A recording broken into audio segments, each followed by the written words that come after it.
Bonjour, c'est Lisa Azuelos. Vous me connaissez peut-être pour mes films comme LOL, Comme tu es belle, Dalida. Entre mes films, j'ai décidé de faire un podcast pour vous présenter des gens que j'aime, ou des gens connus, ou les deux. Ou alors simplement partager ce que j'ai dans ma tête, et je vous jure, ça vaut le détour.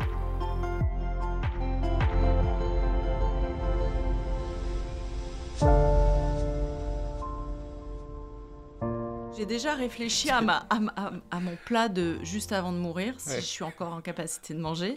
Parce que ça a été mon obsession. C'est quoi mon dernier plat ? Bah, c'est coquillettes, beurre, jambon, fromage, crème. Moi, je me suis posé récemment la question C'est du pas vrai. Kouign-Amann, où je me disais, en fait, à quel moment ces Bretons... Une dernière giclée d'huile. Voilà, à quel moment ces Bretons se sont dit, écoute, c'est simple, on va mettre du beurre, et puis du beurre, puis on rajoute du beurre. Mais ce qu'il faut, c'est que quand tu on fait un croques... gâteau, quoi. Et ce qu'il faut, c'est que quand tu croques, ton voisin prenne le beurre dans l'œil, quoi. Mais elles sont complètement tarées, en fait, si tu veux. Elles ont zéro limite, elles sont sans filtre. Elles savaient que nous aimerions ça. Et c'est délicieux, mais quelque part, c'est un scandale gastronomique, mais c'est délicieux. Et diététique, hein, surtout. Le scandale de l'année, le Kouign-Amann. Donc là, t'es sur une chaise où il y a écrit LOL dessus. LOL dessus. Je suis sur une chaise. Alors, ce qui est fou, c'est que j'ai cette chaise où il y a écrit LOL, mais ça vient du tournage américain, parce que c'est pas en France qu'ils vont faire des chaises où il y a écrit LOL, director, Lisa Azuelos. Mais là-bas, tout le monde avait sa chaise LOL, producer, LOL, acteur, LOL, machin. Donc, je l'ai rapatriée de Détroit, où j'avais tourné LOL Amérique. Et je suis aussi rôle modèle pour Barbie. Et donc, ils m'ont fait avec cette chaise-là, la petite chaise de Barbie. Ça veut dire quoi, rôle modèle pour Barbie ? Ils m'ont utilisé pour montrer aux petites filles qu'on pouvait faire des métiers de mec. Ok. Et ils m'ont choisi moi pour faire la réalisatrice, pour montrer à une petite fille que si tu veux être réelle, c'est possible, quoi. Ok. Donc moi, comment te dire que c'était plus que d'avoir un Oscar pour moi, hein, d'avoir ma Barbie avec ma petite chaise. Ouais, alors après, ça dépend quel Barbie. On a tous ça vu le film. film. Ça dépend quel Oscar aussi. Oscar du meilleur film. Comment on prononce Lisa Azuelos en anglais ? Lisa Azuelos. Azuelos. Alors nous, maintenant, on l'a inventé Azuelos Angeles, carrément. J'ai vu que c'était un parti pris. C'est un parti pris. C'est Anton, il m'a offert un sac Azuelos Angeles. Tu sais, moi, je suis toujours pour les jeux de mots. J'ai pas de problème. J'avais une émission qui s'appelait 21 cm. C'était un jeu de mots. Personne l'a vu, mais c'était un jeu de mots. Si, je crois que je l'ai vu, moi. Tu sais, souvent, on dit ça, pourquoi les femmes se garent mal. À l'époque, on pouvait faire des blagues misogynes. Quelle horreur. C'est parce qu'on leur a toujours dit que ça, c'était 21 cm. Et du coup, si elles avaient vu mon émission, elles sauraient que 21 cm, c'est la taille d'un livre. Tu sais que quand je l'ai lancé, je me souviens, il y avait des féministes qui me disaient « ça y est, la littérature, la vision patriarcale de la littérature ». Et moi, j'avais répondu « mais pas du tout, ma première émission, c'est avec Patti Smith ». Et elle m'avait, je rigole pas, elle m'avait répondu « elle a une moustache ». Je te crois pas. Et là, c'était n'importe quoi, en fait. Tu vois, on était parti dans d'autres sphères et je me suis dit, en fait, les réseaux sociaux... Il y a quelque chose de magnifique, mais il y a quelque chose de l'ordre de la psychiatrie qu'il faut... Mais de la psychiatrie à l'air libre, en fait. C'est ça le problème. Ouais, mais quelque part, ça ouvre aussi la possibilité à tout le monde de s'exprimer, et ça a quelque chose de magnifique. Mais bon... Et d'écrire. C'est ça qui est marrant, c'est que le téléphone nous a permis d'écrire. De toi. Moi, j'ai appris à écrire avant le téléphone. Mais moi aussi. Non, mais j'ai vu que tu avais fait de hautes études. J'aime bien le dire avec l'accent, parce que haute avec l'accent, c'est pas pareil. En fait, j'étais vraiment pur produit, tu vois, de l'éducation nationale. C'est-à-dire que mère prof, grand-mère, bibliothécaire, et surtout une famille dans laquelle le livre était un objet hyper respecté, où il fallait faire des études. Et tu sais, dans chaque famille, je ne sais pas si c'était le cas pour toi, même si je sais, pour avoir vu tes films, pour connaître un peu ta vie, que c'est une famille un peu particulière, on a toujours un rôle dans cette famille. Je ne sais pas si c'est le cas pour tes enfants aussi. On a un rôle qu'on doit accomplir. Mais je pense qu'on s'incarne parce qu'on a ce rôle à accomplir. Moi, c'était des études. Le rôle est avant même que tu naisses, je pense. C'est vrai, tu crois ? Ah, mais je sais. Tu veux dire par là que tu as projeté des choses sur tes enfants ? Non, je pense que mes enfants m'ont choisi pour me guérir, pour guérir ma lignée. Et s'ils sont venus aussi, c'est parce qu'ils ont quelque chose à nettoyer du futur en général. C'est pour ça que les gens qui me disent « je veux pas faire d'enfants parce que la planète est surpeuplée » ou je sais pas ce qu'on leur a mis dans la tronche, je suis contre. Parce qu'un enfant peut sauver le monde. Ça, j'en suis sûre. Là, je pense qu'il y a une forme d'anxiété, c'est surtout une peur panique aussi, de mettre au monde un enfant oui, dans un monde qui possiblement... La peur panique de mettre un enfant au monde, c'est la peur panique d'être vivant et de reproduire le vivant. Et en fait, on nous a fait croire, parce que c'est pas une peur panique qu'ils ont dans les pays où ils sont pauvres, où ils en chient, ou tu vois, pourquoi ils ont pas ça? Ils devraient avoir plus peur que nous, quand même. Tu veux dire par là que toi, t'aurais pu en faire plein d'autres? Je voulais, moi, quand on m'a dit ça s'arrête à 3, j'ai pleuré. Donc, si tu veux. Mais qui t'a dit ça s'arrête à 3? C'est une voyante. Et tu sais bien que je ne vis jamais sans aller voir une voyante, surtout à l'époque. Et je venais de rencontrer un mec qui n'avait pas d'enfant. Et donc, dans ma tête, j'allais lui en faire 2. Comme ça, il restait avec moi toute sa vie parce que j'étais très amoureuse. Très mauvaise idée déjà. Débile idée, quoi. Enfin, le truc nul. Et elle m'a dit, ah non, je ne vois que 3 enfants. Là, ça s'arrête là. Et elle m'a dit ça, j'avais 40 ans, ce qui était déjà... bon, ça va, quoi, t'as roulé ta bosse. Et je me suis mise à pleurer comme si on m'avait annoncé que j'en aurais jamais. Écoute, moi, j'ai arrêté la voyance le jour où j'en ai vu une qui m'a dit, alors avec votre petite amie qui va devenir votre femme... Et là, j'ai arrêté, en fait. Je suis parti dans la mesure où je suis gay. Si tu veux, je me suis dit, elle n'a pas vu la bonne chose. Là. C'est non. Au revoir, madame. Voilà. Au revoir, allez, monsieur, même. Tiens. C'est ça, j'ai dit, allez. Allez, bisous, Au revoir, bisous. Ah non, mais c'est... Ouais, c'est un truc... alors, visiblement, on a ça en commun tous les deux. On s'intéresse beaucoup aux ados. On s'intéresse beaucoup à la jeunesse. Ouais. On a envie de comprendre. Mon père m'a dit, juste avant de mourir, il m'a dit, de toute façon, toi, il n'y a que 2 choses qui t'intéressent, d'une manière un peu agressive, les femmes et les ados. Et les femmes, je comprenais, parce que ça l'avait toujours agacé. Lui, c'était vraiment un prédateur macho, un peu hardcore. Une de ses dernières phrases, quand il est mort, c'était « ce malheureux Weinstein », quand même, tu vois. Donc, c'est pour te dire le niveau de misogynie. Mais quand il a vu les ados, moi, en fait, je ne m'étais jamais rendu compte que c'était un sujet pour moi. Qu'est-ce que tu aimes dans l'adolescence ? Ce que j'aime, c'est qu'ils ont quitté l'enfance, ils ne sont pas encore des adultes. Oui, c'est ça, c'est cet entre-deux. Et c'est ce moment, en fait, où tu deviens sexué, quoi. Aussi. Et que tu ne peux pas lutter contre, même si tu veux lutter contre. Ce qui me fascine, moi, c'est l'éventail de possibilités. Je le vois aussi un peu dans l'enfance et dans la petite enfance, mais dans l'adolescence, c'est comme si ça se réalisait. Une somme de vies, en fait, peuvent se déployer. Et ça, en fait, c'est ce moment où ça s'ouvre comme ça, je trouve ça sublime. Après, plus on vieillit, plus on a choisi des chemins et on ne peut plus revenir en arrière. Ah, je ne suis pas d'accord. T'es revenu en arrière, toi ? Ouais.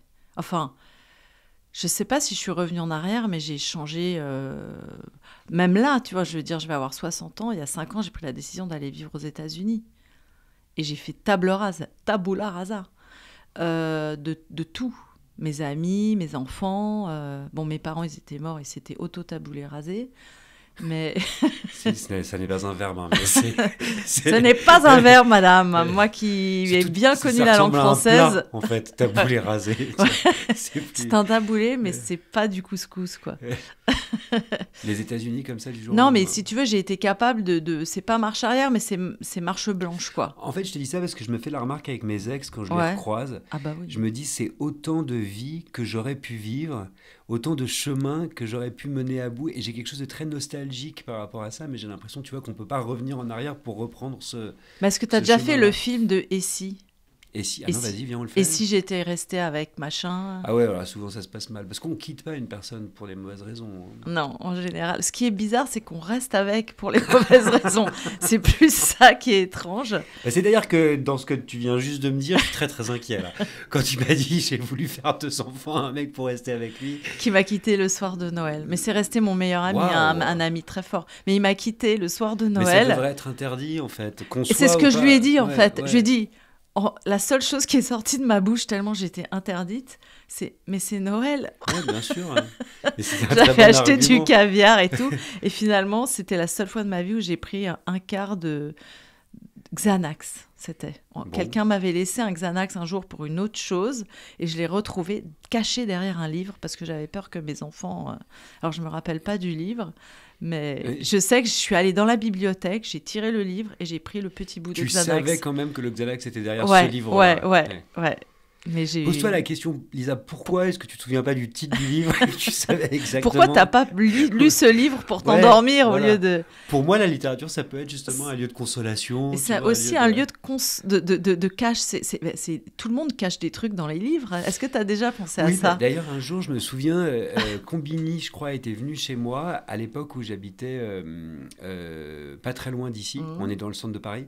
Et je devais leur montrer les livres qui étaient importants pour moi. Et je me souviens, je vais chercher un livre de Virginia Woolf et derrière, une bouteille de Poppers. Je dis, voilà elle est là. En fait, le truc marrant dans cette anecdote, c'est que moi, parler des livres que j'aime, je le fais tout le temps. Que ce soit avec mes potes, que ce soit en interview, que ce soit avec les écrivains. À l'époque, en plus, je tournais chez moi.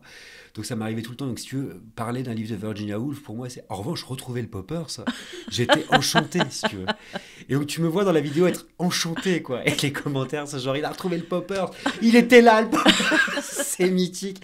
Et ça ressemble vraiment à ce que je suis, je pense, au fond. Virginia rend le Poppers. Ouais, et puis en plus, comme tu vois, je suis un peu sans filtre, je me mets à dire des trucs du genre, je pense qu'elle aurait été contente. Mais exactement, c'est ce que j'allais te dire, en fait.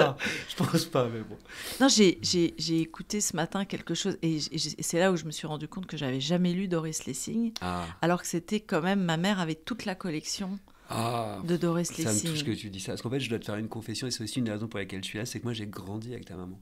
C'est-à-dire que ma mère... Mais non, mais parce qu'il y a aimer Marie Laforêt, et il y a grandir avec Marie Laforêt. C'est-à-dire que moi, ma mère, si tu veux, c'est sa chanteuse préférée. Nous, on connaît toutes les chansons par cœur, mais toutes.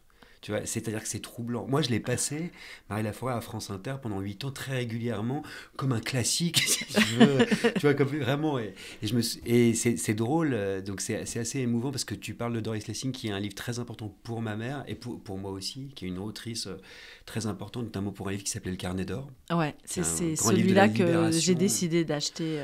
C'est un livre magnifique, il faut que tu t'accroches, mais c'est un livre magnifique, vraiment. Et donc, du coup, ça me touche qu'il y ait ce pont, en fait. Je voyais, parce qu'il y avait il y avait beaucoup de livres d'elle chez ma mère. Mais en fait, je pense que le seul lien que j'ai eu avec ma mère, c'est les livres. C'est vrai. C'est-à-dire qu'elle m'a jamais emmenée chez le coiffeur, à peine acheté des vêtements. Mais par contre, j'ai passé mon grand moment avec elle. On est allé à la librairie. À l'époque, j'habitais à Neuilly. Il y avait une librairie et je m'en rappelle, elle m'avait acheté de l'Iliade à l'Odyssée à tous les Balzac, tous les Dostoïevski, tous les Flaubert. Et j'ai tout lu. En fait, je crois que ma manière de l'aimer, c'était de lire, quoi. C'était aussi une époque où la lecture et l'intelligence, c'était sexy. C'était quelque chose d'important. C'était quelque chose qui était valorisé, qui était symboliquement beau. Non, mais c'est dingue. C'est horrible parce que plus tu dis ça, plus je vois à quel point ça ne l'est plus. Mais c'est fou. Et je ne l'avais jamais mis en mots. Mais c'est fou, en fait. Tu vois, moi, par exemple, le fait d'avoir, tu vois, une émission en prime time sur le service public entièrement dédiée à la littérature, quand tu te dis que c'est unique au monde, déjà, tu te poses une question. Tu te dis, ça veut dire qu'il n'y a aucun pays dans le monde entier qui fait ça. C'est vrai. Et quand tu te dis qu'en 2025, c'est plus qu'une exception, c'est carrément un acte de résistance. Il suffit de regarder. C'est la révolution. Il suffit de regarder ce qui se passe ailleurs, si tu veux, à la télévision. Moi, par ailleurs, je suis un consommateur de télévision. Je regarde la télé, j'aime bien. Je suis un enfant de la télé, si tu veux. Mais c'est vrai que, si tu veux, ces émissions culturelles, et en particulier littéraires, elles n'existent plus. À une époque, c'était vraiment une forme de ligne, en fait. C'était un horizon aussi. C'était. Pour moi, j'allais donc quand j'ai été vivre avec mon père à 12 ans, il était juif, donc on allait faire Shabbat chez sa mère à la Selle Saint-Cloud. Et c'est que j'ai vécu pendant des années. C'est pas vrai. Nous, Élysée 2. Au domaine Saint-François-l'Assise, moi. Oui, très bien. Je vois très bien. C'était. Et il s'endormait après le couscous du vendredi soir devant Apostrophe. Bien sûr. Et j'étais obligée de regarder Apostrophe en attendant qu'il se réveille pour pouvoir après aller en boîte ou enfin à l'âge où je pouvais. Et je me suis tapé tous les Apostrophes. Pour moi, c'était normal, en fait. Bien sûr, c'était la seule émission qu'on avait vraiment le droit de regarder, nous. Parce qu'on savait qu'on n'allait pas se faire du mal. Ouais, et puis surtout, on était capable de la regarder, capable de l'entendre, capable de voir, alors qu'on était petits, capable de voir quand même un moment de télévision, une sublime parole. Ouais.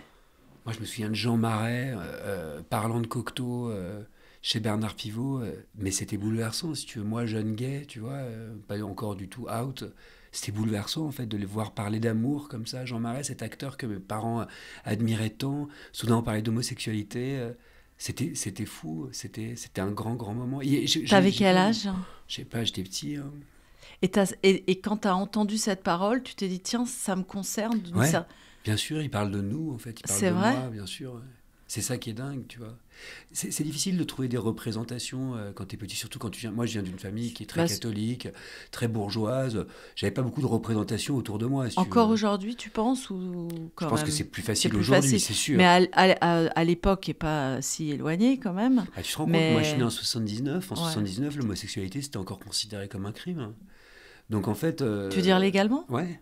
Donc en fait, en France? Bah ouais, ça a été dépénalisé en 82. Donc en fait, si tu veux, il faut comprendre qu'on vivait quand même dans un monde où l'homosexualité était à la fois un crime, à la fois un péché en termes de religion, et puis aussi une maladie. Ça, pour moi, c'est le truc... Enfin, toi, tu l'as pas connu parce que du coup, tu avais 3-4 ans. Moi, je l'ai pris pleine face au moment où je commençais à coucher avec des gens. Et pour moi, le sida, c'est vraiment quelque chose qu'on a sociologiquement... on n'en a parlé que médicalement. Mais sociologiquement, quand tu passes d'une époque où tu peux coucher avec qui tu veux tout le temps à si tu couches avec quelqu'un, tu vas mourir. C'est fou. C'est un choc mondial. C'est un truc. Et en fait, je pense que la guerre du vivant a démarré à ce moment-là. En tout cas, dans nos cultures. Ce qui est certain, c'est que c'est un retournement ontologique. Quoi. Ça nous dit quelque chose de ce qu'on est aussi en tant qu'être humain. Soudain, la sexualité devient la possibilité de la mort. Ouais. Alors qu'avant, c'était la possibilité de la vie qui faisait pas plus plaisir forcément. C'est ça. Mais on était dans le vivant. Pour moi, à partir de 83, on est dans la mort. Et comme moi, j'ai travaillé à la bourse en 87, en fait, on est passé de produits normaux où on achetait et on vendait des choses qui existaient à des produits virtuels. Et si jamais ça arrive, qu'est-ce qu'on fait ? Ah, c'est intéressant. Et pour moi, la finance et le sida sont intimement liés parce qu'à partir de ce moment-là, on n'a plus fait de la finance pour dire ce qui se passait, mais comment on peut se protéger au cas où ça se passe mal. Et c'est totalement des chemins parallèles. Tu sais que tu m'as perdu au mot finance, Lisa. Pardon, je suis désolée. C'est le métier de mon père. Oh, et du coup, on m'a toujours perdu au moment où il parlait de finance. Moi, je suis partie en courant au bout d'1 an. Mais c'est-à-dire que tu es partie devenir la saltimbanque. Voilà, la salle, plus loin, timbanque. À quel moment d'ailleurs tu as décidé ? C'est-à-dire, je suis arrivée dans un bureau et les gens, ils ont dit « Alors, ça tombe quand le 1er mai ?» Et on était en février, quoi. Et j'ai dit « Mais vous pouvez pas regarder le 1er mai maintenant ?» Et en fait, je me suis rendu compte que c'était une prison. Et j'ai un rapport compliqué avec la prison parce que j'ai été mise en pension très tôt, de manière très carcérale et très monstrueuse. Comme tu l'as raconté dans tes films. Comme je l'ai raconté un peu dans le dernier film et tout ça. Mais pour moi, être au bureau, c'était être en prison. Donc, je me suis dit, j'ai un CDD, je tiens le CDD, les 364 jours. Et après, je me casse à vie. J'aurai plus jamais ni un patron, ni des murs autour de moi. Et tu savais déjà que tu allais faire du cinéma ? Non, mais je préférais partir. Et à quel moment tu t'es dit, il faut que je fasse ça, du cinéma ? En fait, c'est une amie à moi, américaine, qui m'a dit, en fait, c'est quand tu fais un pas dans le vide que Dieu te met un escalier. Et c'est vraiment ça que j'ai senti. C'est-à-dire que je suis partie. Je ne savais pas du tout ce que j'allais devenir, parce que, comme toi, moi, j'ai fait des études brillantes, je me voyais brillamment intelligente, aller à Sciences Po. Je me suis fait recaler à Sciences Po, ce qui m'a ultra vexée. J'ai fait une dépression derrière, parce que je me suis dit, si je fais plus d'études, qu'est-ce qui se passe dans ma vie ? Je ne savais pas. Parce qu'en fait, on te dit, fais des études, mais en fait, tu ne vois pas forcément, surtout à cette époque-là, le métier qui va avec, quoi. Ouais. Et puis, j'ai avorté mes études. Et du coup, je me suis retrouvée mal. Je me suis retrouvée en finance parce que ça me faisait gagner du pognon. Et puis quand j'ai arrêté ça, là vraiment, j'avais plus rien devant moi. Et j'ai une copine qui m'a présenté un mec ultra génial, ultra défoncé. Et je suis devenue son GPS vivant. Il était comment on dit il était décorateur pour Patrice Lecomte notamment. Et on m'a pris parce qu'il m'adorait. Et moi, j'avais une voiture. Lui, il était interdit de conduire parce qu'il était tout le temps défoncé. Et donc, on m'a pris pour être son assistante personnelle. Ouais. Et c'est comme ça que je suis rentrée dans le cinéma. Ok, mais il y a un monde quand même entre être assistante personnelle d'un décorateur et devenir réalisatrice, quoi. En fait, je lis un truc, je comprends l'essence, je vais à l'essentiel, ça m'imbibe. Et j'ai fait un peu pareil, c'est-à-dire j'ai fait déco, costume, premier assistant. Et puis au bout d'un moment, j'ai dit, je vais le faire moi, le film. Je sais faire maintenant. Et c'était LOL. Et c'était un court-métrage qui s'appelait Bural. Qui était donc le singulier de bureau, pour parler de la vie. Je le dis aux auditeurs, c'est pas le cas. Quand même, mais... non, tu peux pas laisser passer ça, pas toi. Je vous arrête. Non, et j'avais fait donc, pour me moquer un peu de ce bural, où pour moi c'était la prison, mais c'était en forme d'humour. Et à partir de là, je l'ai montré, on m'a dit « Ah, non, tu veux pas écrire avec moi ?» Enfin, ça a démarré comme ça. C'est dingue quand même. Et puis ça finit en Barbie. Ça finit en Barbie, mais j'espère bien qu'un jour, je ferai un film comme Barbie, si tu veux, quoi, qui fait 1 milliard. Ah, c'est vrai? Ah ouais. Moi, je l'ai adoré, Barbie. Moi aussi. Mais je veux dire, c'est une envie de faire un film... En même temps, des blockbusters, Planétaire, t'en as fait. Non. Bah, LOL, c'était un très gros succès. Que la France. Le LOL américain n'a pas bien marché? Non, il n'est pas sorti, en fait. Avec Miley Cyrus, ouais. Là pourquoi je l'ai vu alors? Bah, tu l'as vu sur plateforme. Ok, possible. Je te le dis, il n'est pas sorti au cinéma. Donc, okay. Et non, j'adorerais faire un très gros film américain qui marche. Et en même temps, plus je vieillis, plus je me dis, et si j'allais manger de l'aligot toute ma vie, quoi. Tu vois. Oui, bah c'est toujours la même question. Ouais. Dans la vie, il y a l'aligot. Faire ou ne pas faire. L'Amérique et l'aligot. Ouais, voilà. C'est exactement ça, l'Amérique et l'aligot. Mais pourquoi l'aligot, en fait? Parce qu'en fait, on m'a raconté que, je te jure, c'est vrai, ça part mais d'une c'était des Ardéchois. Et ils m'ont dit, mais il faut que tu viennes nous voir en Ardèche, parce qu'il y a cette période où les vaches broutent du lait qui est incroyable. Et en fait, toutes les fermes se mettent ensemble sur les montagnes et on mange tous l'aligot. Il y a des grands repas avec des grandes tablées et ça porte un nom et ça se fait qu'en mai-juin, quoi. Et donc, j'ai cette vision du paradis. C'est une sorte de fantasme, en fait. Mais c'est le fantasme. Ouais. Moi, c'est pas d'aller à Berlin, au Berlin, ou je sais pas quoi. C'est vraiment, c'est l'aligot sur une crête ensoleillée. Voilà. Et moi, c'est pas d'aller au Berlin, c'est l'aligot. Ah, c'est magnifique. Ouais, c'est mon côté terroir. C'est aussi pour ça que je suis revenue. Hein. Tu sais que moi, je suis sorti avec un limougeot pendant longtemps. Et notre grande conversation, les moments intimes... Bernard-Henri et moi, nous vous voyons dans le moment intime. Notre grande conversation, c'était vraiment de savoir si on mettait de la crème fraîche dans le pâté aux pommes de terre ou pas. Parce qu'en fait, si tu vas à Limoges, ils n'en mettent pas. Nous, on en met. Et c'est en Auvergne. Je comprends. Et c'était une vraie question. Tu vois, j'ai eu le problème beurre doux, beurre salé longtemps. Parce que moi, j'étais plutôt Sarthe-Normandie face à un Breton. Et du coup, on achetait de beurre. Hein. Ah, c'est vrai? Ouais, il y avait toujours de beurre. Moi, je vais aller sur le beurre salé là aujourd'hui. Ah ouais? Ouais, je vais choisir le beurre salé. Ouais. Et ton compagnon? Je pense qu'il va choisir le beurre salé aussi. Ah ouais? Ouais. Je comprends pas le beurre salé. Ah, c'est vrai, tu ne comprends pas. Je ne le comprends pas. Par contre, je vais aller très loin et je vais te dire que le lait, pour moi, il est entier.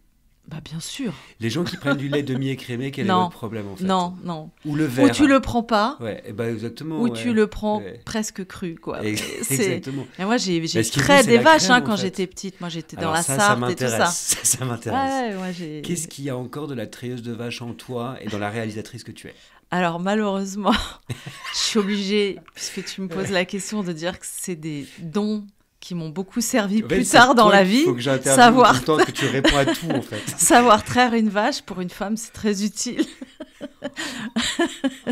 T'as remarqué que j'ai dit dans la réalisatrice en toi, hein, pas dans la femme. Pas dans la toi, femme. Alors le problème, c'est que la femme en moi n'est pas encore née. Hein. Elle commence à naître. Mais en fait, j'ai l'impression qu'il faut se déguiser pour être une femme. Moi, je me vis à l'intérieur comme un homme. C'est assez compliqué. Et pourtant, ton père te disait très jeune que ce qui comptait pour toi, c'était les femmes. Ouais, mais pour les défendre contre lui. C'est ça la phrase n'était pas terminée. Et puis maintenant, en fait, je m'en fous. Je veux juste défendre les ados, les enfants. Je trouve qu'il y a trop de violence à l'école et je veux vraiment plus qu'il y en ait. Tu sais que je discutais récemment avec une de mes copines qui me disait, qui était quand même prof avec moi, jeune, et qui me disait en fait, c'est une sorte de paradis sur Terre, un enfant de 0 à 3 ans. Le problème, c'est quand il arrive à l'école, là, c'est la sociabilité, c'est la rencontre avec le monde, et c'est aussi la rencontre avec la pression sociale, avec les autres. Et la violence. Et avec la violence, en fait. Et elle me disait, moi, mes mômes, ils ont été harcelés non-stop, de l'âge de 6 ans à l'âge de 17 ans. Bah ouais. Et moi, je suis pas d'accord. Non, parce que c'est le rôle d'un État, avant toute chose, quand tu lui confies tes gosses, son rôle, c'est de faire en sorte que tes gosses, au moins à l'école, ils soient protégés. Faut que tu fasses un film là-dessus. Bah, j'en ai déjà fait un. Qui était Yo Love, donc c'est un documentaire que j'ai entièrement autofinancé parce que j'en avais marre qu'il se passe rien à ce niveau-là. Et donc à l'époque, j'ai été un peu aidée par le ministère, bref. Et je suis allée voir, comment il s'appelait, Blanquer. Et je lui ai dit, mais qu'est-ce qu'on peut faire pour ça, quoi? Donc, qui était ministre de l'Éducation. Qui était ministre de l'Éducation, il m'a dit, écoutez, je sais que vous avez entièrement raison, mais il faut 25 ans pour tourner le paquebot et c'est pas moi qui vais le faire. Waouh. Je suis sortie, je pleurais à chaudes larmes parce que je sais que ça ne s'arrange pas. Et ça ne peut pas s'arranger tout seul. Non, c'est surtout qu'en plus, c'est pire. C'est Parce pire. que nous, à notre époque, enfin, je sais pas toi comment tu as vécu ces années-là, qui étaient des années de violence pour moi, le collège et le lycée. En tout cas, ce qui est certain, c'est que quand on rentrait à la maison, on n'était pas poursuivi par la haine. Alors qu'aujourd'hui, Là, elle est partout, tout le allez. temps, ça ne s'arrête plus. Et le fait de savoir que sur les réseaux sociaux ou sur des systèmes de messagerie, tu continues à te faire insulter, c'est épouvantable en fait. Ça C'est, s'arrête jamais. c'est ce que je Une raconte forme parce qu'il y a, d'enfer, il y a- il y quoi. a certains parents qui me disent oh, ça va. Je dis mais nous déjà, à l'école, à mon époque, on disait celle-là, elle a couché avec un tel et elle avait une réputation. Et c'était déjà très douloureux pour elle au sein de l'école. Je dis t'imagines aujourd'hui, avec les réseaux sociaux, ce que c'est qu'une réputation? Bah, c'est les C'est, vidéos, quoi. c'est, c'est multiplié par 1 milliard. Ouais, et en Et plus c'est preuve. Ce qui est intéressant dans ce que tu dis, c'est que tous les deux, on fait aussi des métiers d'image. C'est-à-dire ouais, moi, tu vois, à la télévision et toi, avec le cinéma. moi derrière quand même. Je Ouais, me suis un peu mais c'est planquée. intéressant parce que tu filmes quand même. Mais je filme mon intime en restant derrière. Ouais. On a aussi été chercher nous-mêmes une validation Ouais, grâce à ces images-là. Sur moi, je me souviens, on me demandait, mais alors, t'aimes bien être filmé? En fait, quand tu réfléchis 2 minutes, c'est pas normal en fait de se mettre de. mais tu la sens pas la caméra en Non, mais je vrai. veux dire, Tu le fais pas parce que t'es filmé, tu le fais parce que tu transmets. Je suis à désolée, un je te moment sens donné, transmetteur, non, mais moi. bien sûr, mais à un moment donné, il faut aussi se poser les bonnes questions. C'est-à-dire que à l'époque, moi, au Grand Journal de Canal+, quand tu débarques et le fait de se mettre tous les soirs devant, à l'époque, 2 millions, 2 millions et demi de personnes, devant 8 caméras, ça n'est pas normal. C'est-à-dire que tu recherches quand même à être regardé, à Ouais, être aimé, à être, tu vois, il y a une forme de validation que tu recherches. C'est un truc important quand même à prendre en compte. je pense que moins t'as senti cette validation à la maison, ce qui, moi, était mon cas, plus tu vas la chercher à Bah, l'extérieur. ça, c'est sûr. Hein? Voilà, c'est sûr. Toi aussi, peut-être? Hein? Hein? Dis T'es donc, un Mamie Lisa, quoi. Mamie Lisa. Mamie Lisa et Bah, c'est son aligot.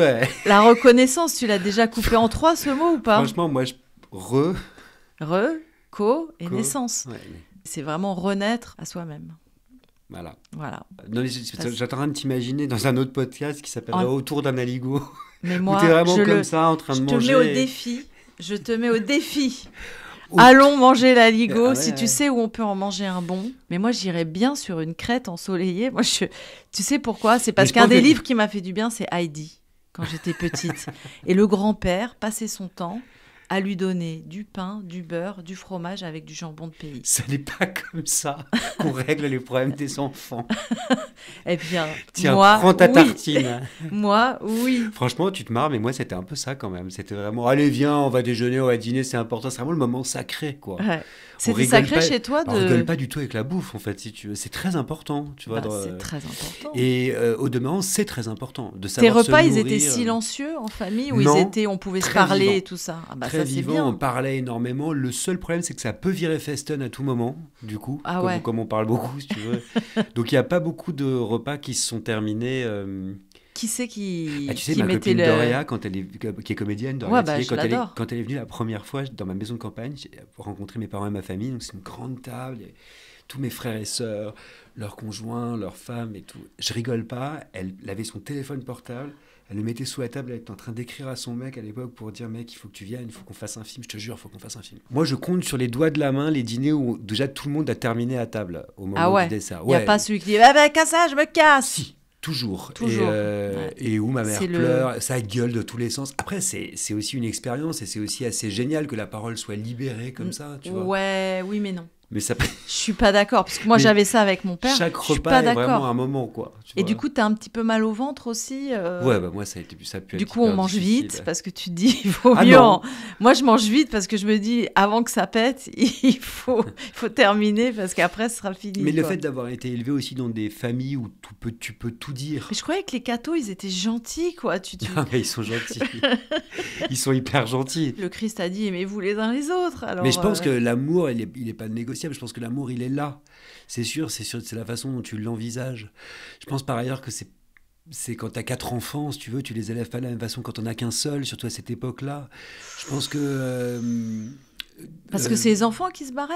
C'est les non, enfants mais devenus je adultes. pense que la question de l'attention, si tu veux, envers les enfants, tu vois, c'est une question de temps aussi, tu vois, tout simplement. que c'est difficile d'avoir une vie, je pense à ma mère, de femme, une vie de prof, une vie de mère de 4 enfants, de pas forcément être super aidée, tu vois, à un moment donné, ça devient un peu militaire, quoi. Ouais. Ou alors... Mais l'amour, il était là, ça c'est sûr. L'autre possibilité, quand t'as plein de gosses, c'est que de toute façon, ils vont t'en vouloir. Autant rien foutre. Moi, ça a été plus ça, ma politique. La défaite, quoi. Non, mais je me suis dit, de toute façon, ils vont m'en vouloir pour des trucs que j'aurais pas fait. Tant qu'à faire. Donc, je vais faire ce que je peux faire et je vais pas m'énerver avec ça. Mais c'est vrai qu'on fait ce qu'on peut. Bah, c'est ça. Ouais. Mais en tout cas, là où tu as raison, c'est que l'expérience de la vie, pour moi, c'est aussi l'expérience d'une émancipation par rapport à ses parents et par rapport à un certain nombre de cadres qui t'ont été imposés. Ouais. Et c'est très beau, d'ailleurs, d'être capable en fait, de devenir quelqu'un en se séparant en fait, de toutes les cases qui t'ont permis aussi d'arriver à ce point-là. C'est très beau. Et moi, c'est passé par là. Ce qui est intéressant aujourd'hui, c'est que moi, je reviens à certains trucs. Bah, bien sûr. J'avais complètement zappé, renié. Ils sont toujours là, tes parents, je sais pas. Ouais. Et ils sont toujours ensemble. Oh, c'est assez bien, beau. Ça. Ils sont ensemble depuis qu'ils ont 15 ans. Ouais, c'est sûr. Ils s'aiment. Depuis qu'ils ont 15 ans ? Ouais, 14 ans même, je crois. Ah là là. C'est un truc de fou, trop cool. Moi, c'était ça mon vrai fantasme. Si tu dois me donner à choisir entre la Ligo et avoir rencontré quelqu'un à 15 ans et rester toute ma vie, je prends plutôt ça. T'as conscience que rien ne va dans notre conversation, en fait. Non. Et que vraiment, le référent à Ligo, il faut vraiment qu'on le... Non, ce sera notre référent à vie. Je suis désolée. C'est vrai que c'est beau, parce que je pense que tous les deux, à nos âges avancés, on est capable de se dire que la chose la plus difficile au monde, c'est le couple. C'est de rester avec quelqu'un. Franchement, moi récemment... Déjà, et moi, maintenant, j'en suis même à rencontrer quelqu'un. C'est même plus resté. Non, mais donc on le sait. Ouais. C'est-à-dire que moi, récemment, je me souviens, j'étais en train de prendre un verre avec des gens et il y avait un mec que je connaissais pas qui me disait « Ouais, moi, je suis avec ma meuf depuis 25 ans. » Il faisait un peu la gueule et tout. À un moment donné, je l'ai regardé, je lui ai dit « Mais est-ce que tu as conscience quand même que la plus grande réussite de ta vie, c'est ça, quoi ? Quand même. » D'avoir réussi, d'être parvenu Ils le savent pas, c'est ça le à rester pire. 25 ans avec quelqu'un, parce que tu pourras me faire croire ce que tu veux, le nombre de concessions, le nombre de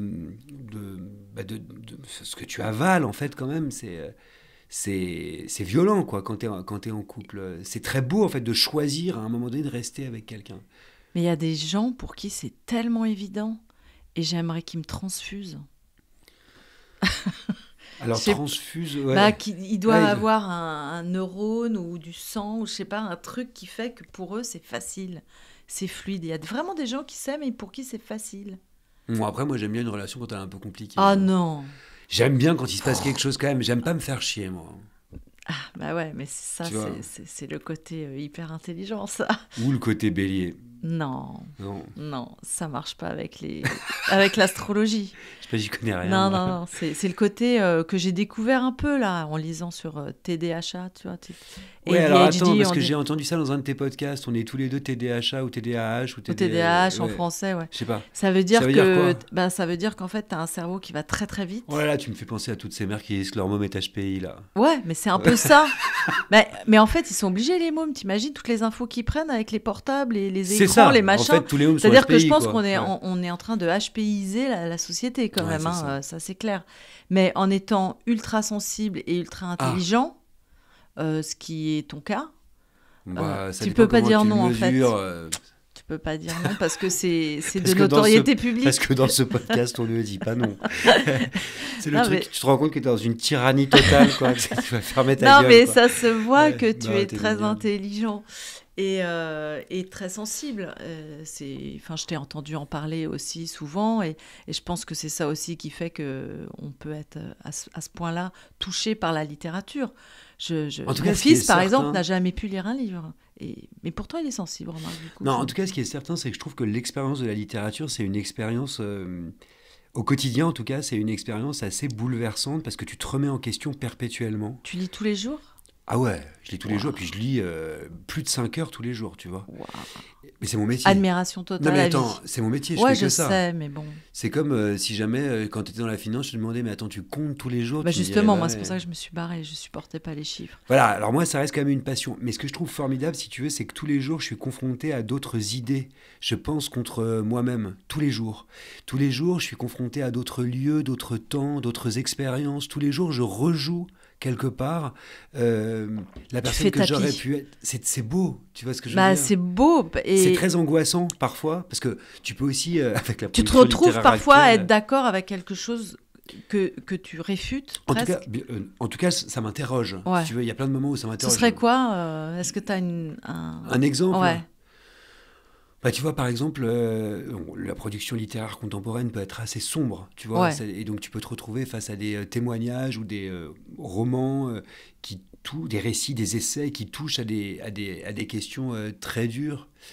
Moi, je suis un survivant du viol, et donc c'est des questions, tu vois, très complexes pour moi, et de lire tous ces témoignages, toutes ces théories, toutes ces vies, en fait, ça peut m'angoisser terriblement, mais ça peut aussi me faire réfléchir. Je me confronte à d'autres façons d'envisager quelque chose que j'ai vécu. Ça me fait avancer, en fait, perpétuellement. Mais ça peut être aussi extrêmement angoissant. Tu vois, quelquefois, il m'arrive d'avoir des moments de cafard pendant des semaines, et mon mec me dit, mais qu'est-ce que c'est chiant d'être avec toi qui fait la gueule tout le temps, mais en fait, c'est juste que je suis une éponge, quoi. Tu peux pas en fait faire semblant que ça ne te touche pas, surtout quand t'as un livret beau.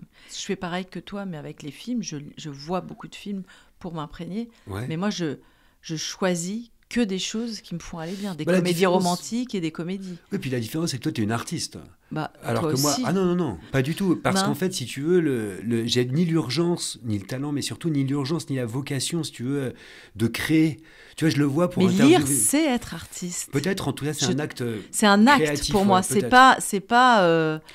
Surtout que quand tu lis, tu rencontres aussi l'auteur, je suppose. Ouais, tu rencontres d'autres expériences. Est-ce que tu imagines en même temps l'auteur, la vie qu'il a, pourquoi il a écrit ça? Enfin, tu vas forcément. Tu penses à plein de choses quand tu lis. Ouais. Tu fais d'autres choses en même temps. C'est ultra créatif de lire, moi. Non, c'est vrai, mais tu vois, pour être très clair et très précis, je n'écris pas. Et j'écris pas parce que j'en ai pas l'urgence, pas le talent, pas l'envie, pas la vocation, pas le... Tu vois, et pour interviewer des artistes depuis 20 ans, des créateurs, autant que des interprètes, mais surtout des créateurs, là je parle des créateurs, je sais ce que c'est. Je sais ce que c'est que le sacrifice aussi. Je sais ce que c'est que les écrivains qui vendent 1500 livres, qui sont des génies, qui gagnent pas leur vie, qui sont obligés de faire des trucs à côté, mais qui ont cette espèce de sacerdoce, cette envie, cette urgence de produire, de créer quelque chose de beau. De beau ou pour parler d'eux? Non, de se confronter. Non, quelque chose que je respecte, ceux auxquels je pense en tout cas, et je me dis, ce sont des expériences qui sont quand même. C'est qui te marque le plus là dans. Parce que je lis plus de contemporains, quasiment. C'est vrai. Ouais. D'ailleurs, je lis plus parce que je ne vois plus rien et qu'il faut mettre des lunettes et que. Écoute, depuis que je mets des lunettes, je lis plus en fait, bizarrement. Enfin, je lis très très peu. Bon, déjà, il faut qu'on va travailler ensemble ça, quoi. On va se faire opérer des yeux, non, surtout. Parce que c'est une expérience merveilleuse, donc je pense qu'il faut que tu relises. Il faut que je relise. Tu relises quelque chose qui t'a bouleversé, et pour petit à petit revenir dans cette espèce d'acte, de pratique de la lecture. Souvent, tu sais, c'est la question qu'on me pose le plus souvent, comment je fais pour lire? Je lis plus, j'arrive plus, pourquoi je me suis arrêté de lire? Quand je vous vois parler de littérature, ça me donne tellement envie, parce que vous allez l'air tellement content. Et je leur dis, déjà commencez par relire un texte que vous avez aimé et petit à petit réhabituez-vous à cette pratique de la lecture. Un quart d'heure, une demi-heure, 1 heure par jour. Moi, je suis toujours partisan des gens qui lisent par gros bouts. Pourquoi? Parce que si tu lis 10 minutes, en fait, ton chapitre, tu l'as oublié. Donc ça sert à rien, tu dois tout reprendre au départ.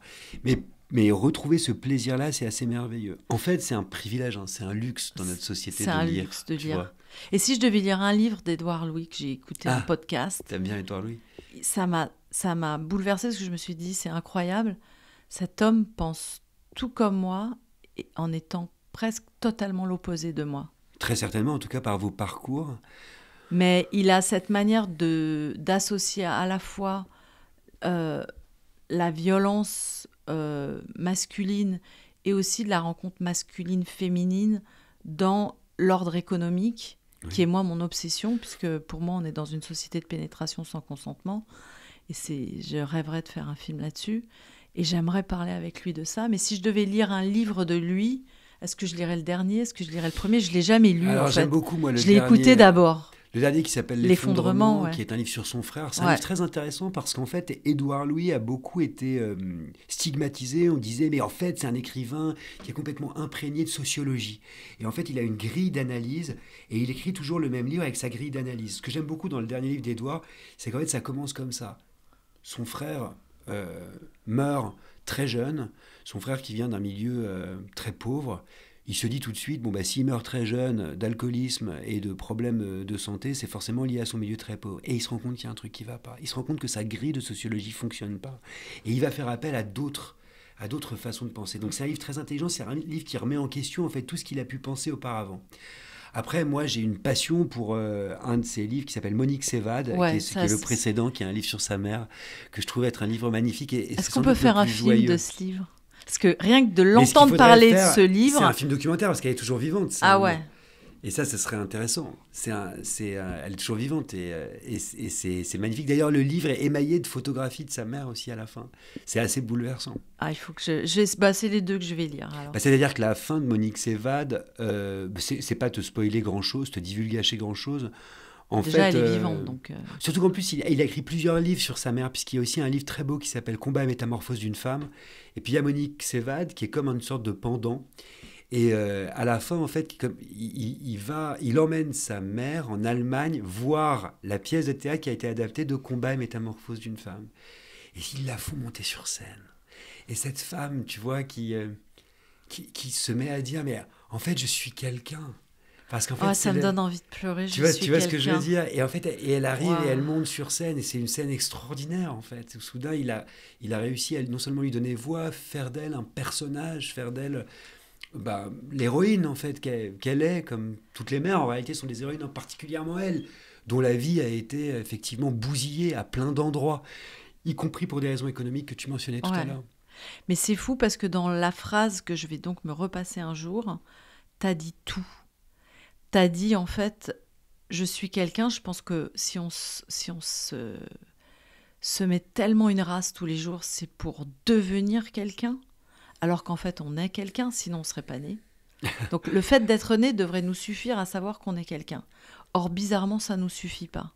Après t'as dit, elle est passée d'une personne à un personnage. Ouais, c'est fou ça. Et ensuite une héroïne, et t'as fini par mère. C'est ça que je trouve de plus en plus beau en vieillissant, moi. C'est se retirer au profit du quelqu'un qu'on a toujours été, qu'on a essayé de camoufler ou qu'on a essayé de devenir, et soudain on se rend compte qu'on l'était toujours, quoi.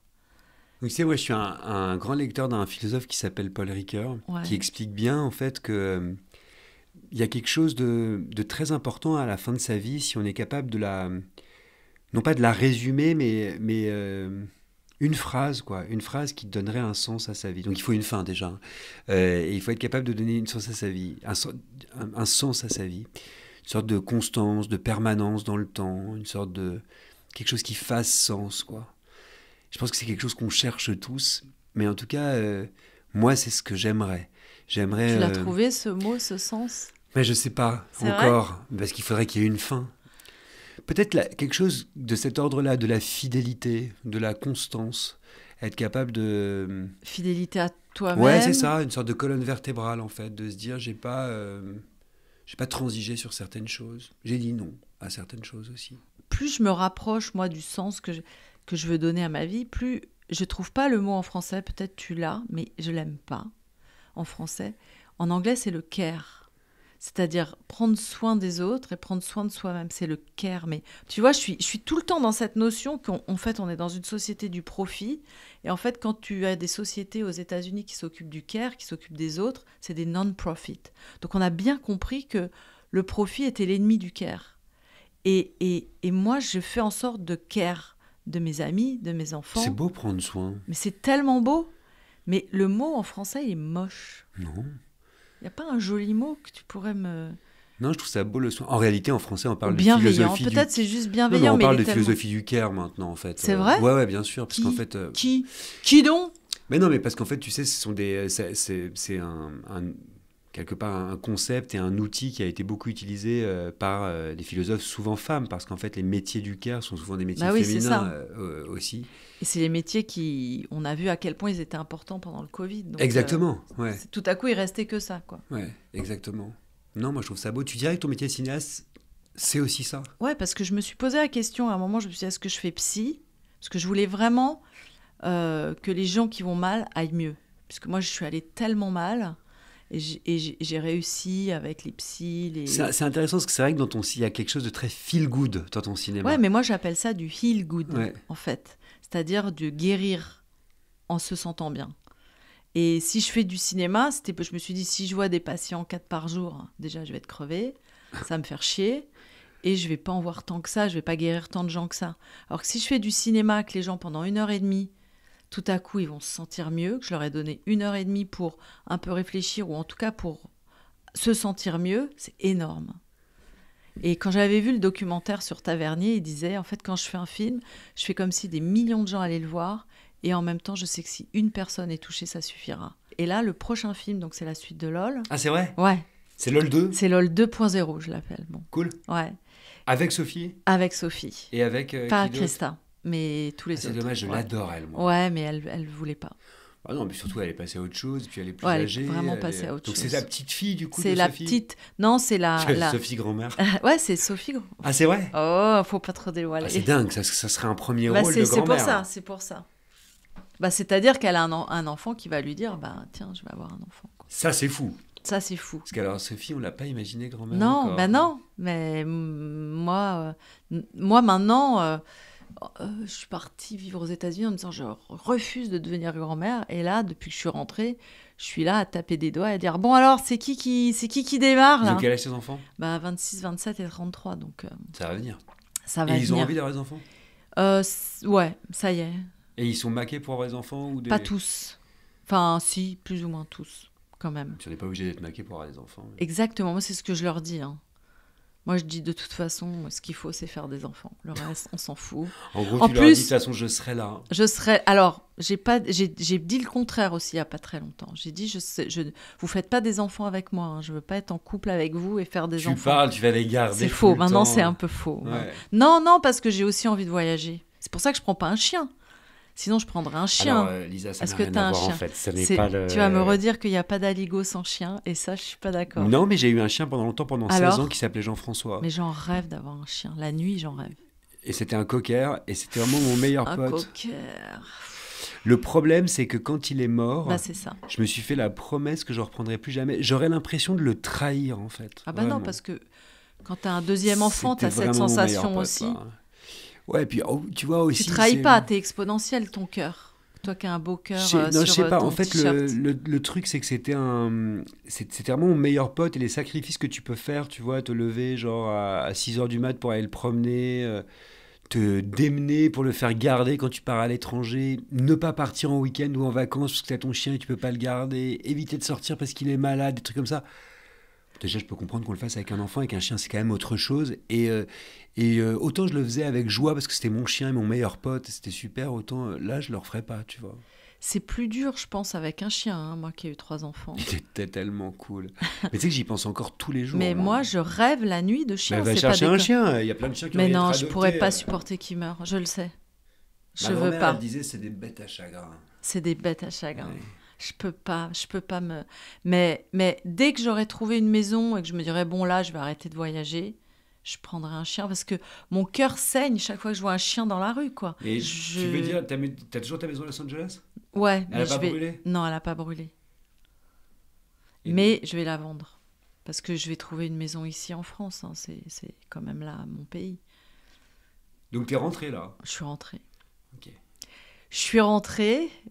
Maintenant, j'arrive à le dire. Ça a été très dur. Hein. Je suis rentrée, mais en fait, je serai tout le temps aussi sur le départ. Voilà. De toute façon, on est sur le départ. C'est sur cette mais l'essentiel, c'est d'être arrivé. On est sur le départ. On est sur le départ. Ouais, voilà, c'est ça. On est arrivé quelque part. Mais quand même, l'essentiel, c'est d'être arrivé avant de repartir. Et voilà, cet épisode est terminé. Merci d'avoir écouté le Lisa Azelos podcast. Et si vous avez envie de me soutenir ou que vous aimez mes podcasts, n'hésitez pas à vous abonner sur tous les réseaux sociaux. Tous les liens sont en description. Vous pouvez aussi vous abonner et ou en parler autour de vous. À bientôt. Merci beaucoup.